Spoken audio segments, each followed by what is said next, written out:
Zoti Vasili, si e vlerësoni qëndrimin e kryeministrit Rama në raport me homologun e tij serb, i cili hezitoi të mirëpres kryeministrin shqiptar në datën e paracaktuar për vizitë në Beograd pas incidenteve në ndeshjen Shqipëri-Serbi? Mendoj që përtej emocionalitetit të jashtëzakonshëm që ka paraprirë të tërë këtë proces në Serbi, në Shqipëri, por dhe më gjërë se kaq, po thosha që qëndrimi i kryeministit Rama radh parë ka qenë qëndrim racional dhe gjakftohtë.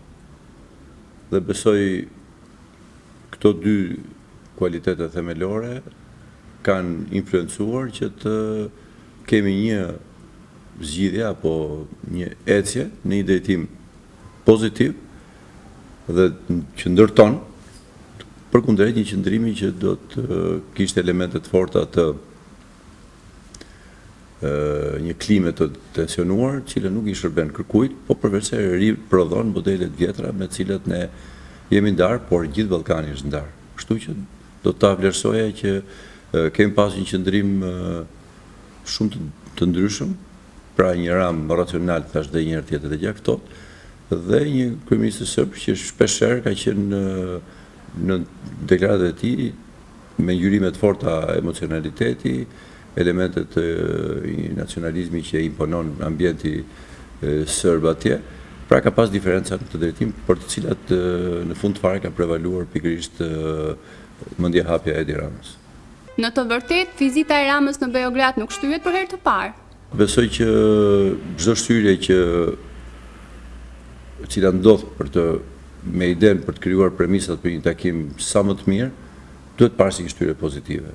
Sepse sigurisht edhe një vizitë ndërtuar shpejt me të panjohurët e saj apo me të papriturët e saj nuk i shërbente asnjërs palë, as Shqipërisë dhe as Serbisë. Kështu që jam përpjekur ta shikoj pozitivisht të gjë, pra me idenë për të arritur realizimin e një vizite të rëndësishme në kohën e dur dhe në momentin e dur. Incidenti në stadiumin e Beogradit u reflektua negativisht në marrëdhëniet mes dy vendeve. Mendoni se do ketë ende efekt në marrëdhëniet diplomatike Shqipëri-Serbi në vazhdimsi? Po mendoj që ne nuk jemi as në kohën e luftës ftohtë, as në fillim shekullin 20, pra në kohën kur kishim kryengritjet kosovare e tjera. Ne jemi një kohë ka bërë të saj. Kështu që kemi hyrë një etapë të re ku vërtet ka momentet që marrëdhëniet ndonjëherë tensionohen midis vendeve, që nuk është vetëm midis Shqipërisë e Serbisë, mund të ndodhi me këdo për një arsye apo për një arsye tjetër. Dhe besoj që rruga e përbashkët e integrimit imponon dhe një sjellje diplomatike të ndryshme, më të hapur, më tolerante dhe që përjashton rikthimet në tensionimet ekstreme në nivel diplomatik. Cilat janë pritshmëritë për ndikim në marrëdhëniet mes Tiranës dhe Beogradit pas vizitës së Ramës e cila pritet të zhvillohet më 10 nëntor? Po pritshmëria themelore është në radhë parë ulja e emocionaliteteve dhe rikthimi në një punë përbashkët që imponohet nga agenda e integrimit.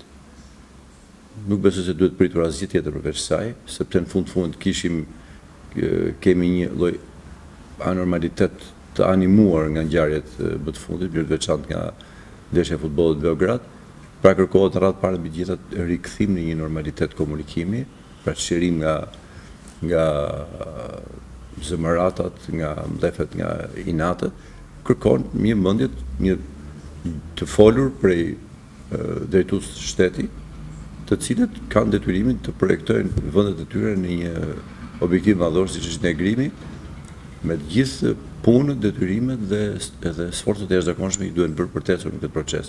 Kështu që radh parë e shikoj këtë si një vizitë që rikrijon një normalitet të ri, mbas një tensionimit të papritur i cili ndodhi nga ndeshja e futbollit. Rikthehemi tek zhvillimet në vend. Opozita vazhdon të qëndrojë jashtë parlamentit. Ju keni kundërshtuar arsye që jep opozita, por në të vërtetë a janë ato të mjaftueshme për të qëndruar jashtë parlamentit? Përgjithsisht kam pas mendimin që nuk mund të gjendet kurrë një arsye kaq e madhe sa të bllokohet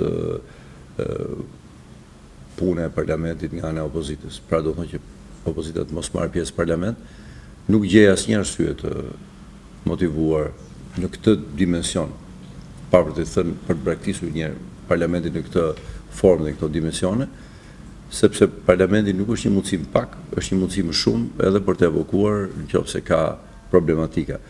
Pra, refuzimi nga ana e opozitës për të vazhduar punën në parlament, e kam thënë dhe them shpesh, është shpesh i stisur, artificial, dhe substratin cilin vendoset nuk është një substrat solid. As nga pikpamja problemore, pas nga pikpamja filozofisë që do të përçoj. Parlamenti ka lindur si institucioni për të ndeshur dhe politikisht, në kuptimin më të mirë të fjalës, pra me teza, me debat, me argument, dhe braktisja e kësaj mundësisë më të madhe publike për ta bërë këtë gjë, rreth parë është një humbje e madhe për opozitën, sigurisht sjell problematika edhe për funksionimin e parlamentit, sepse sigurisht shteti demokratik është ndërtuar mbi principin e kontrollit reciprok, dhe i kontroll reciprok i opozitës është i domosdoshëm edhe mendimi alternativ i saj. Kështu unë gjithmonë e kam parë pozitivisht opozitën, nuk kam qenë nga ata që jam lumturuar se opozita nuk është në parlament, absolutisht. Por në fundit takon opozitës që të gjejë veten, por jam i bindur që i dëmtuar i madh nga një bojkot i parlamentit është opozita vetë. Sa ka bërë mazhoranca në drejtim të krijimit të hapësirave për rikthimin e opozitës në kuvent? Unë përgjithsisht nuk kam zakon të përgjigjem pyetjeve me pyetje, po një pyetje retorike që do të bëja, që nuk drejtohet juve, por shtjellon idenë është, a e bën pyetjen opozita sotshme, çfarë hapësira krijonte për mazhorancën e djeshme? Dhe bërë një herë e mirë kjo pyetje, a dallohen diferenca? Besoj diferencat janë të qarta. Mazhoranca nuk ka detyrë të bëjë punë e opozitës. Absolutisht jo. Ka detyrë të krijojë gjitha hapësirat e opozitës që ajo të kryejë veprimtarinë e saj, për aq sa i takon mazhorancës, sepse një pjesë e mirë këtyre hapësirave në respekt kushtetutës opozita i gëzon automatikisht, nuk ka nevojë apo t'ia marrë mazhorancën. Por ne kemi parë që së paku salla e parlamentit, e cila besoj është edhe salla kryesore e këtij vendi për debate, për diskutim dhe për krijim hapësirash, është demonstruar si një sallë me një lirshmëri dhe me një hapësirë të tillë, çuditërisht edhe në disa raste edhe në dëm të mazhorancës. Ju dini që koha e përdorur nga opozita është shumë e madhe në parlament. Mënyra si ka imponuar debatin është respektuar plotësisht. Bides shumë raste respekti ndaj rregullores parlamentit nuk ka qenë strikt. Dhe kryetari i parlamentit, zoti Meta, ka pasur gjithmonë një qëndrim konstant për të krijuar një dimension përvajsimi dhe hapësire të opozitës, sa më të gjerë pa u bazuar në rezultatet e saj elektorale.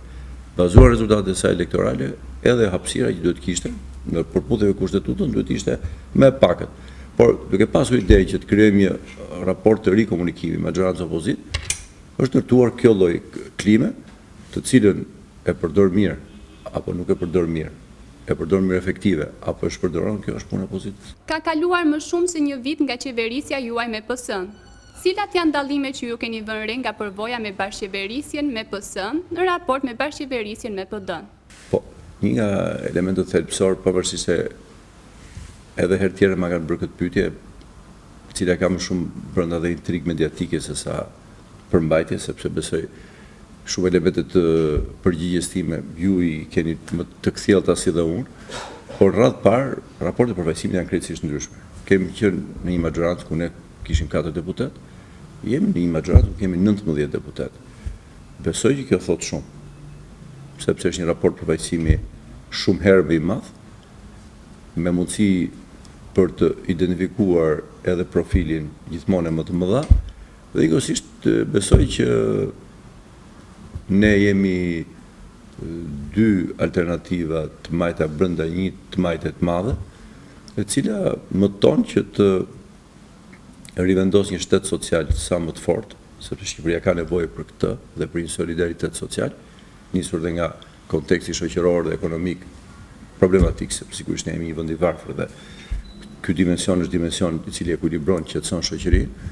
Së pari dhe së dyta në ambicien e madhe për të vendosur një shtet ligjor të konsoliduar i cili vazhdon të jetë një problem për të zgjidhur dhe për të cilat e majta është fortësisht e përqendruar. Dhe ajo që ne kemi pasur dhe që zhvillojmë fort brenda majorancës është dimensioni i komunikimit konstruktiv dhe luajal, duke pasur kredon që një marrëveshje serioze politike duhet të respektuar me çdo kusht dhe me ndershmëri, edhe kur ajo kërkon një sakrificë. Kështu që besoj nuk kemi pse të përqendrohemi në idenë që unë jam krejtësisht i ndryshëm nga ju, ne jemi të ndryshëm, por ngjajmë shumë në kuptimin e filozofisë, ndajmë një filozofi që siç është e Majta, po sigurisht kemi individualitetin tonë, sigurisht Partia Socialiste ka individualitetin e saj, por të dy partit luftojnë për ta forcuar individualitetin. Sa më shumë që ky individualitet forcohet, aq më shumë idet do ketë në tavolinë e majorancës, dhe aq më shumë zgjidhje të reja të mira do të ketë. Zoti Vasili, cilat janë vëritjet tuaja për qeverinë Rama? Qofse do thoshte qeveria është perfekte, ka bërë gjithçka dhe ka mbaruar, atëherë unë nuk do besoja vete, qeveria do besonte vete. Sigurisht procesi i qeverisjes ka nevojë në mënyrë të vazhdueshme për punë dhe përmirësime, por nuk duhet të qëndrojmë te nevoja për përmirësime, them që duhet të përqendrohemi tek ajo që qeveria ka bërë. Besoj që qeveria ka bërë jo pak në një periudhë shumë të shkurtër, e cila shënonte pikërisht rikthimin e majorancës mbas një 8 vjeçari gjatë të drejtuar nga një majorancë tjetër politike, e dominuar nga Partia Demokratike, ku vizioni, filozofia ishin të ndryshëm nga majoranca që qeverisë sot vendin, dhe sigurisht ka pasur vështirësi të mëdha për të imponuar këtë mentalitet të ri, por megjithatë rezultatet nuk kanë munguar dhe përderisa vlerësimet në mënyrë të veçantë në rrafshin ekonomik janë pozitive në mënyrë të njëpasnjëshme. Unë kujtoj vlerësimin e Standard & Poor's, po dhe vlerësimet e herpashershme të Fondit Monetar Ndërkombëtar, të Bankës Botërore, që kanë pasur mundësi që para të rëndësishme të hynë në parkat e shtetit shqiptar, si shenjë besimi, por dhe njëkohësisht një transfuzion për një sistem ekonomik e financiar të tharë, por njëkohësisht dhe një këmbgulje madhe për të vendosur rendin dhe për të goditur problemet e drogës në Shqipëri, një reformë e guximshme në arsim, dhe elementet tjera besoj që janë elemente që shënjojnë të rëndësishme për një kohë kaq të shkurtër siç është një vit qeverisje.